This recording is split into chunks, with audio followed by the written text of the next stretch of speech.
All right, let's talk about a problem that, let's be honest, we all face: procrastination.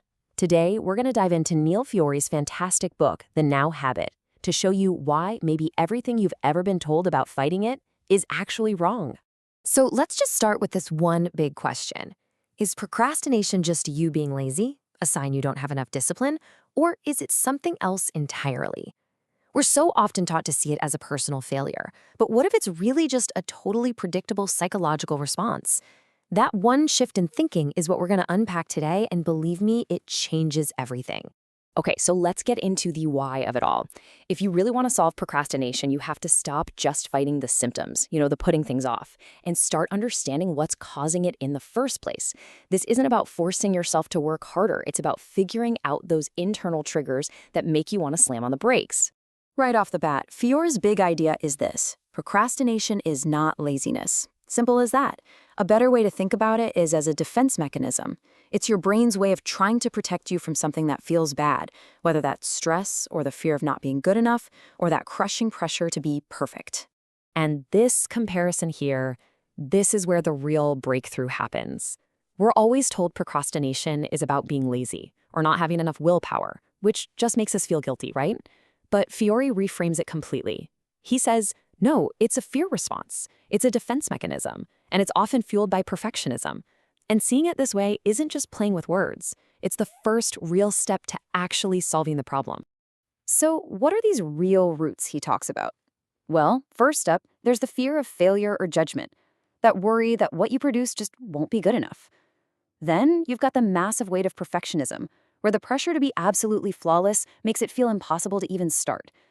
And you know what? Sometimes it's just plain old burnout. Procrastination isn't always a choice. Sometimes it's your brain's last-ditch effort to rebel against a schedule that's just too much.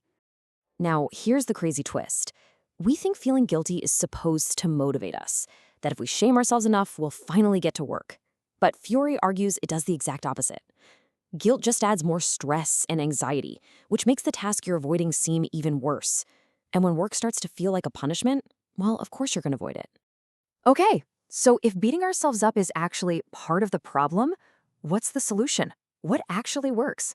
Well, this brings us to the really practical stuff, the core strategies from the Now Habit that are designed to finally break that cycle of anxiety and avoidance for good. Just think about how we usually approach work. We operate on this belief that we have to earn our free time, right? Only after the big project is finally done can we relax. Fiore just flips that whole idea on its head. He says that guilt-free play isn't the reward for being productive, it's an essential ingredient for it. So, what does that look like? Well, instead of treating fun as an escape you run to after you're done working, you intentionally schedule it before you even begin.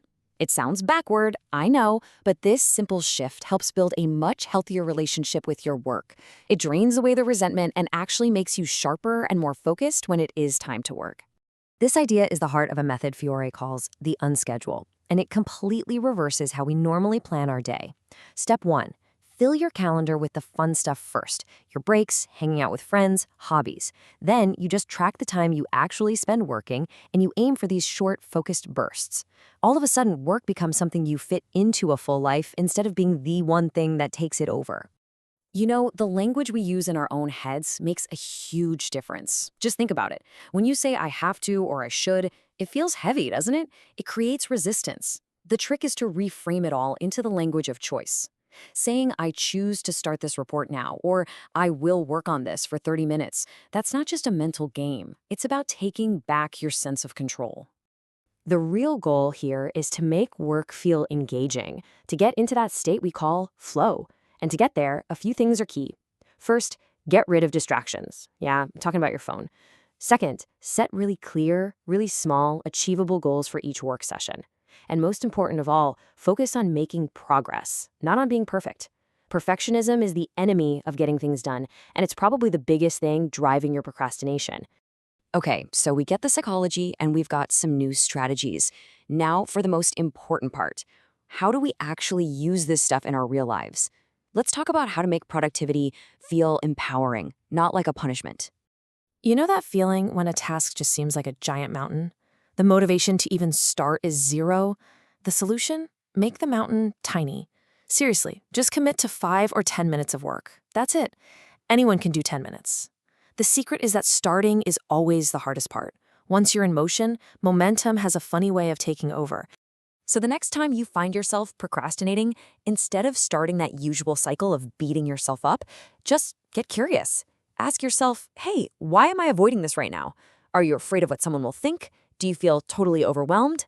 When you identify the real root cause, you can actually solve the real problem instead of just fighting the symptom.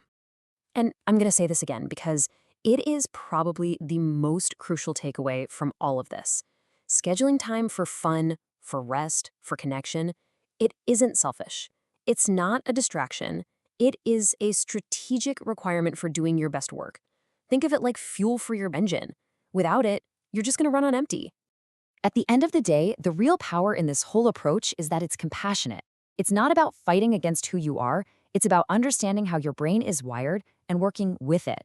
When you finally swap out that self-blame for some smart, strategic action, you can break that old cycle of avoidance and start building a new cycle of progress. And that brings us to the end. I'll leave you with one final thought, a question to really take with you. Based on everything we've talked about, what is the one small, totally manageable task that you will choose to begin today?